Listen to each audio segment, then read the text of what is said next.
చేసుకుందాం అని చెప్పేసి సత్యనారాయణ గారి దగ్గరికి దుర్గేష్ గారి దగ్గరికి కాలేజీలు పడి యూనియన్ రిజిస్ట్రేషన్ చేద్దామని వెళ్ళాం సార్.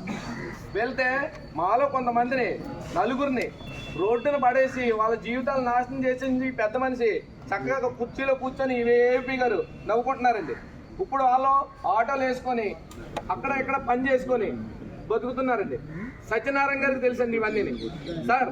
బయట ఆడ మనిషి తెచ్చుకుంటుంది సార్ 20,000 బట్టల షాప్కి వెళ్ళి. ఇక్కడ మాకు ఎంత వస్తుందో మనకి జీతం 12,000 అండి. 12,000 నెలంతా కష్టపడితే 12,000 సార్.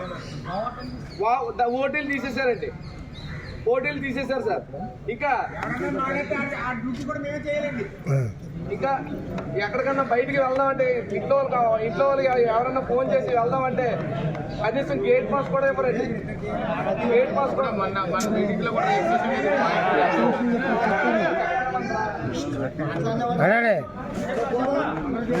గేట్ పాస్ కూడా ఇవ్వరండి.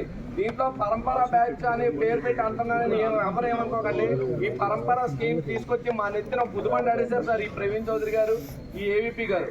దీంట్లో పరంపర స్కీమ్ మీద అని కొంతమందికే తెలుసు సార్, 112 మంది అని. దానికి ముందు తీసిన 194 పోస్టుల్లో కూడా మొత్తం అవినీతే సార్, మొత్తం అవినీతే అండి. దాంట్లో ఒక్కొక్క పోస్టు 18 లక్షలు 15 లక్షలకు అమ్మారండి. దీంట్లో కొనుక్కోలేని వాళ్ళు ఎంతమంది ఉన్నారో తెలియదు సార్, చాలా మంది ఉన్నారు.